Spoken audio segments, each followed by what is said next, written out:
Practice ko kagabi Tagalog lang ha. Anyway guys, bago ko po makalimutan, bago po ako mag-proceed sa topic ko, okay na po ba pagpasalamat muna ako? Pinapasalamatan ko po ang Big 3 founders na binigyan ako ng pagkakataon, opportunity para mag-talk dito. Thank you so much, Upline Andy Yakat, Prof. BRC, and Upline RTD. Trabahan naman natin sila. Thank you rin po kay Sir Georgine Gonzalez. Lakay po natin, Sir Georgine. Ayan. Siyempre po, UEI family na nag-full support. At siyempre, hindi ko makakalimutan to, ang grupo ko, Captain America International! And thank you so much po. Hindi dahil sa inyo na po ako dito ngayon. Ayan, so guys, sa mga hindi po nakakilala sa akin, by the way, I'm Sunny Boy Aldas from Bacolod City po ako. Kung hindi po ba tumayo yung mga taga Bacolod, baka may naligaw po. Tama muli. Joke lang. Okay, new blood po ako sa industry ng network marketing. Nung nag-join po ako dito, na-invite po ako through calling card. Ayan, isa po ako sa produkto ng calling card. Dinapatay ng seminar, nag-join, ginawa yung global part-time. Kasi pa part-time, ginawa ko po siya offline. Marami pong pagsubok na dumating sa akin doon through offline marketing hanggang sa nakita ko po ang online marketing. Ayan, ikiyan ko na po yung kwento. Doing Facebook marketing 4 years time. Ayan po akong gwapo ko dyan. Ayan. Okay, na-awardan po ako last year sa Big 3 as Top 1 Global Entrepreneur. Plakpak naman dyan. Ayan po, isa rin po ako sa onliner na naglabas ng 1 million last year gamit ang Facebook marketing. Ayan po. Then doing Facebook marketing 4 years time, we created 13K downlines worldwide. Para baka naman, ang ina naman ng palakpak nyo. Bakit ba? Kasi kinakabahan kasi ako. Ito po maganda guys. Nakapagpauwi po kami ng 200 OFW na ngayon po, ginagawa nila full-time ang In-Global. Ang malupit po, nasa Ortigas po sila lahat. Opo, nasa Ortigas po sila lahat, ginagawa ang In-Global through Facebook. Palapakan naman natin yung mga OFW na nandito ngayon. Okay lang ba tayo lahat na OFW na umuwi because of In-Global?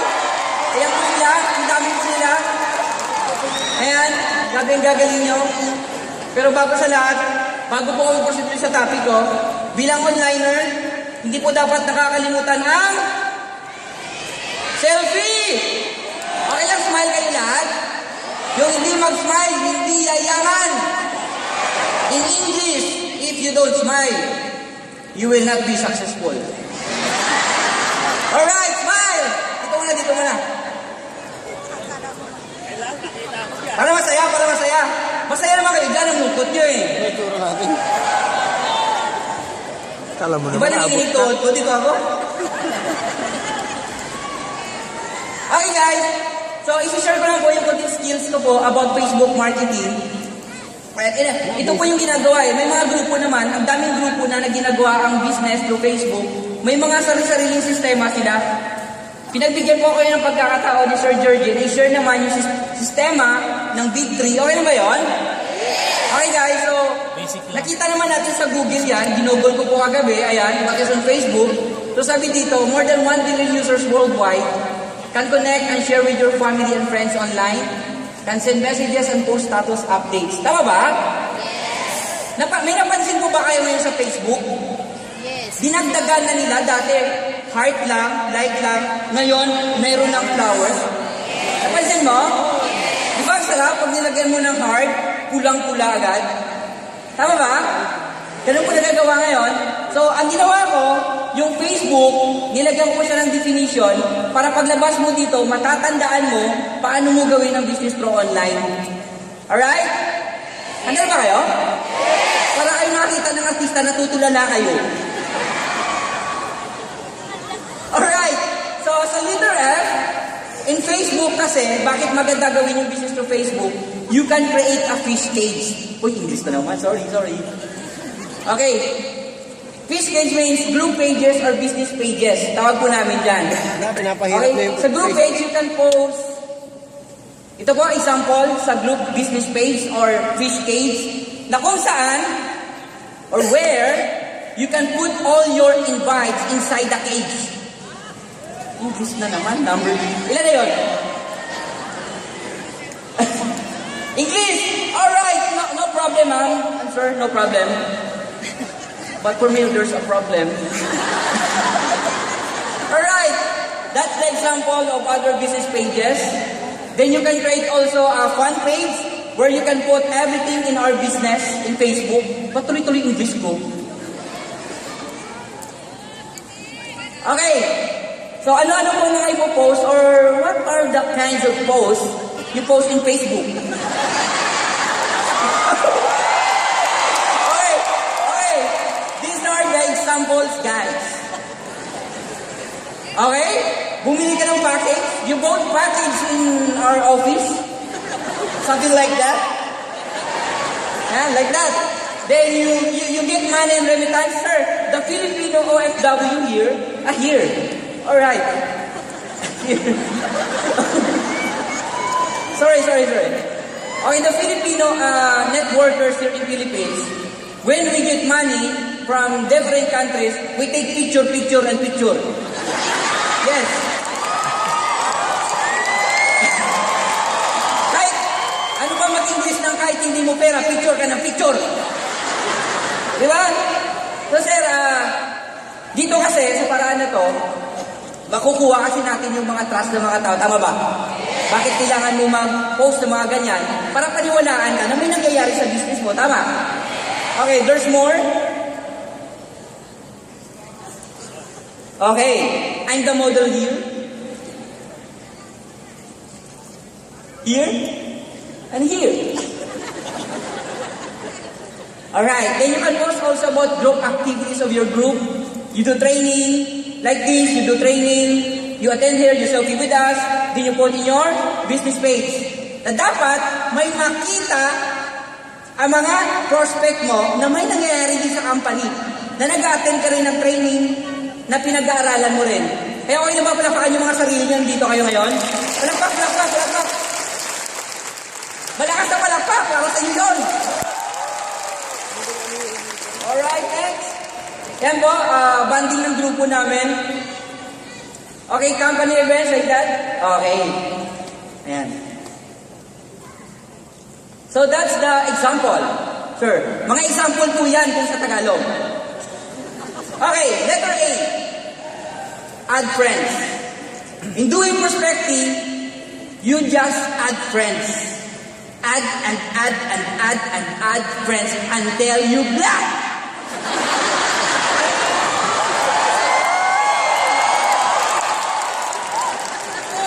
Ayaw talaga block sa Facebook. Alright. So, we do the Facebook marketing. I created 30 downlines all over the world because of adding friends.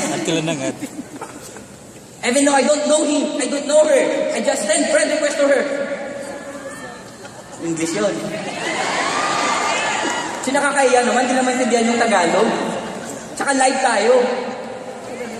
Nawalan ko ba ako ngayon Okay pala pag nandito ka sa gitna, dapat try nyo rin next time kayo naman.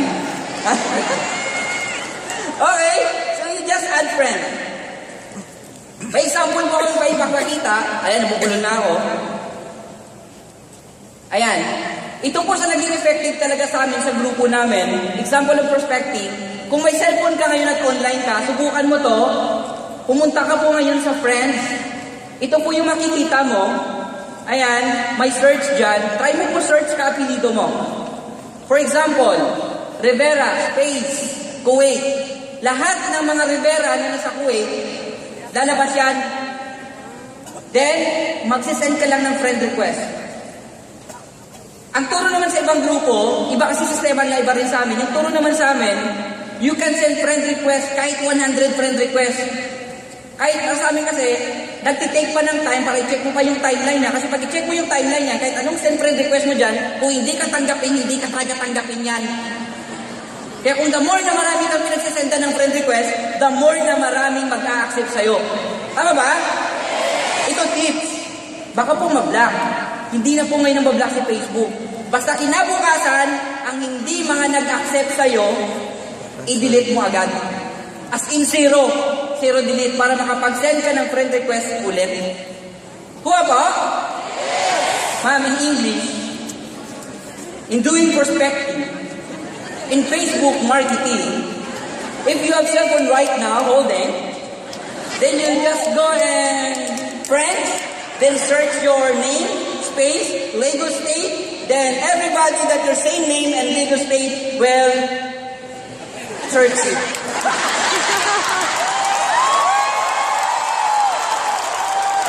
Tama ba? Tama? Alright. So that's letter A. In prospecting, just add friends. Alright? E paano mag-invite? Guys, dito, may mga script na lumabas. Sobrang dami ng script na lumabas. Always remember na dapat mararamdaman ng tao ng kausap mo na nasa puso yung ginagawa mo. Na dapat sincere ka, na tulungan mo yung tao, yumaman sa ginagawa natin. Tama ba? Kasi yung iba, pa-join na naman ang pa-join yan. Hindi naman nararamdaman na sincere siya sa ginagawa niya. Kasi yung kausap mo sa chat, kahit sa chat lang, mararamdaman nila eh. Tama ba? Mararamdaman nila yan. Kaya dapat pag nag-invite ka, na mararamdaman nila na sincere ka lang. Alright? May natutunan ba kayo? Yes! Ano sa English yun, sir? Kung may natutunan. Are you learning, guys? Good! Next! Guys, one of my technology when I was starting in Facebook marketing, I am the only one.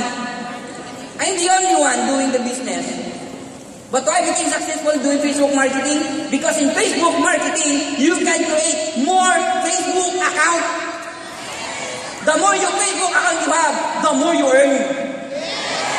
Parang nag 7 heads ka lang yan versus 1 head. Saan mo nakikita? 7 heads, 1 head? Ha?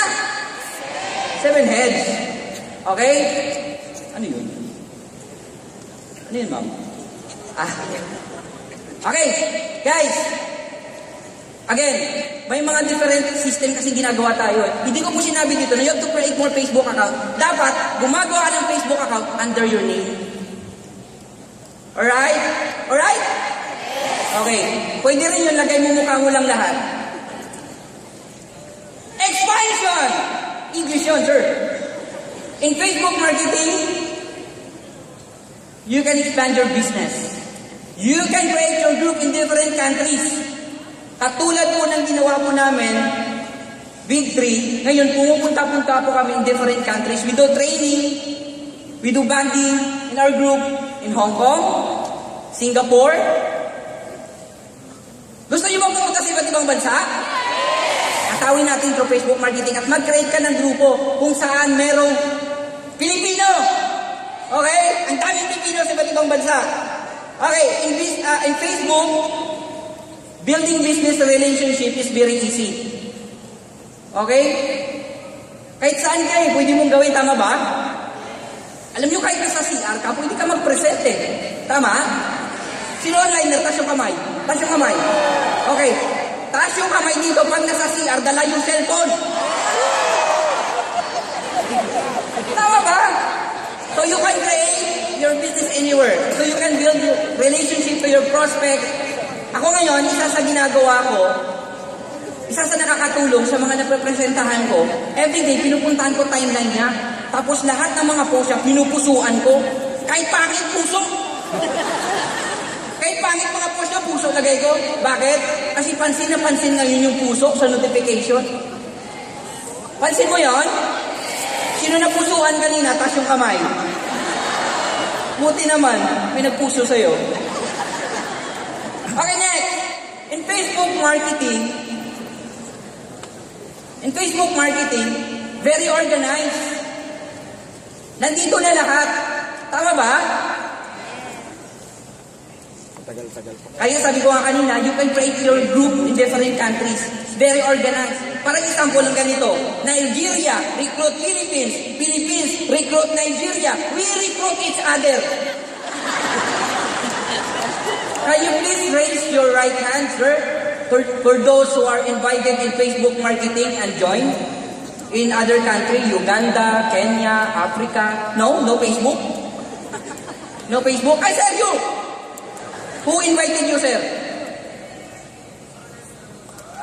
Nestor Gonzaga, palamakan natin siya kay Nestor Gonzaga. Okay, so let's recruit each other. Alright? Next. In Facebook marketing, you can optimize your time. You can maximize your time. Kung dati-dati sa offline marketing, kung konti lang nakakausap mo, ngayon, because of Facebook marketing, ang dami mo ma-OPP, tama ba? Ang ibang grupo nga yung ginagawa eh. You know what, sir, in other group? They do Facebook Live for business presentation. Then a lot of viewers here, a lot of invites. English na naman. Tama ba? Okay na ba taas ng kamay yung mga taga-JM Project, taas yung kamay? Yan. Lagi ko po napapanood yung live business presentation nila. Ganun po ang nagagawa ng Facebook ngayon. You can optimize your time. Sobrang dami mong gawin dito through Facebook marketing. Walang kwenta ang mga mai-invite nyo kung hindi ka marunong mag-keep. Always remember that. Hindi naman. Guys, kahit gano'ng kadami mapajoin mo dito, pero kung hindi mo makikip, useless lang yan. Okay na ba magbigay ng tip about keeping? Okay. Sa keeping, sa chat rooms, may magagawa ka ng mga trainees dyan. Tama ba? Tama. Pero ito ang pinakamaganda na ginawa namin sa online marketing about keeping. MLM University. Na kung saan, ang mga OFWs na nag-join, may mga bi-level silang pinag-aaralan. At tinuturo po namin to step by step sa 7th floor. From Module 1, Module 2, Module 3. Kung mga taga-Ortigas kayo, taga-Manila kayo, punta lang po kayo ng 7th floor, every Monday po yan, 8 p.m. Attend po kayo at tinuturo po ang pagkikip ng grupo mo sa iba't ibang bansa. Okay ba yun? Okay. Then, banding. We create ang bayan page. Na kung saan, every month, ang grupo nga, every day, every week, nagko-contest-contest sila ng ganyan, kantahan, dancing. Tapos na daw ako. Dance? Okay guys, ito na po sasabihin ko sa lahat po ng mga onliner, tips lang po. Kahit gano'ng kaganda ng sistema na ginagawa ng grupo nyo ngayon sa online marketing, kahit gano'ng kaganda yan, pero kapag hindi ka rin consistent, walang mangyayari sa iyo dyan. Walang mangyayari sa iyo dyan. Maniwala ka sa akin. Dapat consistent ka na gawin ang online marketing. Alright, ako po si Sunny Boy Aldas na nagsasabi